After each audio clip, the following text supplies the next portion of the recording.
నమస్కారం. అమెరికాలో non immigrant visa అంటే ధరుణ్ టూరిస్ట్ వీసా లాంటి వాటిపై ఉన్నప్పుడు మన బస గడువును పొడిగించుకోవాలంటే ఏం చేయాలి? ఈరోజు మనం దీని గురించే మాట్లాడుకుందాం.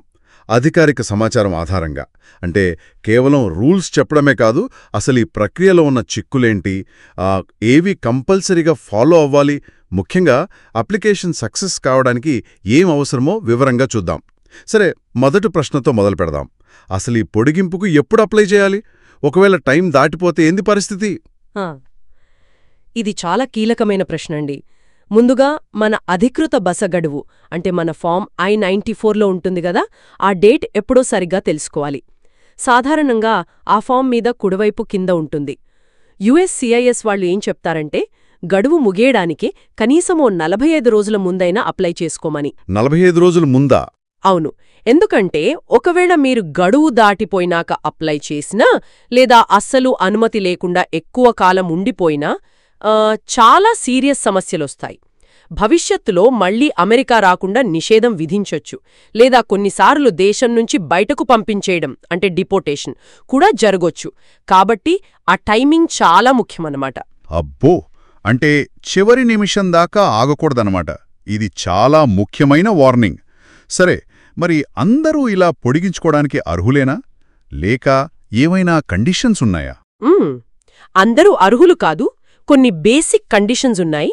చూడండి, మొదటిది అమెరికాలోకి చట్టబద్ధంగా రావాలి, అంటే సరియైన నాన్ ఇమిగ్రెంట్ వీసాతో ప్రవేశించి ఉండాలి. రెండోది, వాళ్ల ప్రస్తుత నాన్ ఇమిగ్రెంట్ స్టేటస్ ఇంకా వ్యాలిడిటీలోనే ఉండాలి. మూడోది, వీసాకు అనర్హులుగా చేసేటువంటి అంటే కొన్ని రకాల నేరాలు చేసి ఉండకూడదు. అలాగే అమెరికాలో ప్రవేశించినప్పుడు కొన్ని కండిషన్స్ పెడతారు కదా, వాటిని ఉల్లంఘించకూడదు. ఇంకా చివరిగా పాస్పోర్ట్ వ్యాలిడ్గా ఉండాలి. అది కూడా మీరు ఎంతకాలం ఉండాలనుకుంటున్నారో ఆ మొత్తం పీరియడ్ వరకు వ్యాలిడ్గా ఉండాలి. ఆహా, కేవలం అప్లై చేసేటప్పటికే కాదు, మొత్తం పొడిగింపు కాలానికి పాస్పోర్ట్ వ్యాలిడిటీ ఉండాలి. ఇది చాలామంది గమనించరు. అంటే ఈ కండిషన్స్ లేకపోతే అప్లై చేయలేరు. కొన్ని వీసా కేటగిరీల వాళ్లకి అసలు ఈ పొడిగింపు ఆప్షనే లేదని కూడా విన్నాం కదా. అవును, నిజమే. కొన్ని కేటగిరీల వాళ్లు అసలు ఎక్స్టెన్షన్కి అప్లై చెయ్యలేరు. ఉదాహరణకు వీసా వేవర్ ప్రోగ్రామ్ VWP కింద వచ్చిన వాళ్లు. అంటే వీసా లేకుండా వస్తారు కదా కొందరు. అవును, ఆ కేటగిరీ వాళ్లు. అలాగే క్రూ మెంబర్స్ అంటే విమాన సిబ్బంది, నౌకా సిబ్బంది ఉంటారు కదా, డి వీసా వాళ్లు. ఇంకా అమెరికా మీదుగా వేరే దేశానికి వెళ్లే ట్రాన్సిట్ ప్యాసింజర్స్ సి వీసా లేదా TOV. అలాగే అమెరికా పౌరుల్ని పెళ్లి చేసుకోబోయేవాళ్లు కే వీసా. ఇంకా టెర్రరిజం లాంటి వాటిపై సమాచారమిచ్చేవాళ్లు ఎస్ వీసా. వీళ్ళెవరూ తమ బసను పొడిగించుకోలేరన్నమాట. ఓకే, క్లియర్గా ఉంది. అంటే ఈ లిస్ట్లో లేనివాళ్లు, ఇంకా మీరు చెప్పిన బేసిక్ కండిషన్స్ అన్ని మీట్ అయ్యేవాళ్లు అప్లై చేసుకోవచ్చు. ఇప్పుడు ప్రత్యేకంగా టూరిస్ట్ వీసా అంటే B1, B2 వీసా పొడిగింపు గురించి కొంచెం వివరంగా చెప్పండి. ఏ ఫారం వాడాలి, ఏం డీటెయిల్స్ ఇవ్వాలి?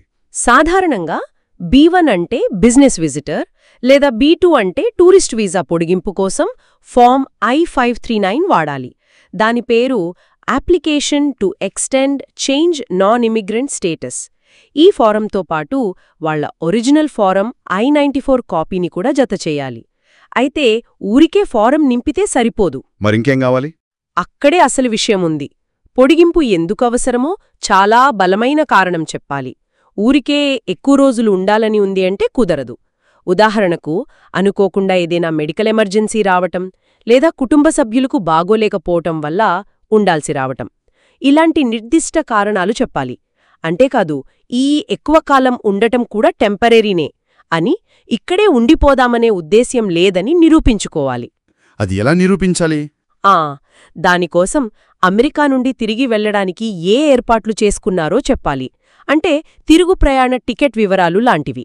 ఇంకా ఈ పొడిగింపు వల్ల వాళ్ళ సొంత దేశంలో ఉన్న ఉద్యోగానికిగాని ఇంటికిగాని ఎలాంటి ఇబ్బంది లేదు అని చూపించాలి. అంటే వాళ్ళకి సొంత దేశంతో బలమైన సంబంధాలున్నాయని చెప్పాలన్నమాట. ఓ, అర్థమైంది.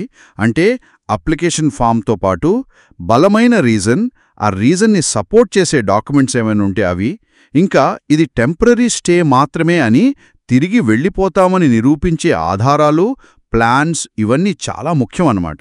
చాలా బాగా చెప్పారు. ఇందాక మీరు ఫార్మ్స్ గురించి చెప్తూ నాన్ ఇమ్మిగ్రెంట్ వర్కర్లకైతే I-129, ఇతరులకు I-539 అని అన్నారు. కొన్నిసార్లు I-539A లాంటి అదనపు ఫారాలు కూడా అవసరం పడతాయా? అవును, అది మీరు ఏ కేటగిరీ కింద పొడిగింపు కోరుకుంటున్నారనే దానిపై ఆధారపడి ఉంటుంది. వర్క్ వీసాలకు సంబంధించినవైతే తరచుగా ఎంప్లాయర్ ఫామ్ I-129 ఫైల్ చేయాల్సి ఉంటుంది.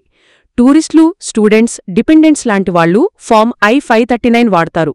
కొన్ని సందర్భాల్లో అదనపు దరఖాస్తుదారులు ఉంటే I-539A కూడా అవసరం కావచ్చు. అమెరికాలో స్టే ఎక్స్టెన్షన్ అనేది ఊరికే అడిగితే ఇచ్చేది కాదు. ఇదొక పద్ధతి ప్రకారం ఖచ్చితమైన రూల్స్, రెగ్యులేషన్స్తో, సరైన కారణాలు, ఆధారాలతో చేసుకోవాల్సిన ప్రాసెస్ అని క్లియర్గా అర్థమవుతోంది. ముఖ్యంగా ఆ డెడ్లైన్స్ గుర్తుపెట్టుకోవడం, కరెక్ట్ ఫామ్ వాడటం, అడిగిన డీటెయిల్స్ అన్నీ నిజాయితీగా ఇవ్వడం చాలా కీలకం. అవునండి. ఇక్కడ మనం గమనించాల్సిన ఆసక్తికరమైన విషయమేమిటంటే, ఈ మొత్తం ప్రక్రియలో మీ నాన్ ఇమ్మిగ్రెంట్ ఉద్దేశ్యం అంటే మీరు కేవలం తాత్కాలికంగానే ఇక్కడుంటున్నారు, మీ పర్మనెంట్ రెసిడెన్స్ మీ సొంత దేశంలోనే ఉంది అని నిరూపించడం మీదే ఫోకస్ ఉంటుంది. ప్రతి స్టెప్లోనూ జాగ్రత్తగా ఉండటం, రూల్స్ని ఫాలో అవడం వల్ల భవిష్యత్లో ఇబ్బందులు రాకుండా ఉంటాయి. ఆలస్యం చెయ్యకుండా కరెక్ట్ టైంలో పూర్తి సమాచారంతో అప్లై చేయడమే సక్సెస్కి మొదటి మెట్టు. ఈ సమాచారం అందరికీ ఉపయోగపడుతుందని ఆశిస్తున్నాం. ముగించే ముందు ఒక చిన్న ఆలోచన. అమెరికా ఈ వీసా పొడిగింపు ప్రక్రియను ఇంత స్ట్రిక్ట్గా, పద్ధతిగా అమలు చేస్తోంది కదా.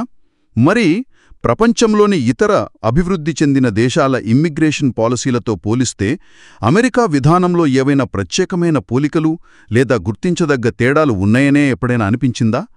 దీని గురించి ఆలోచించండి.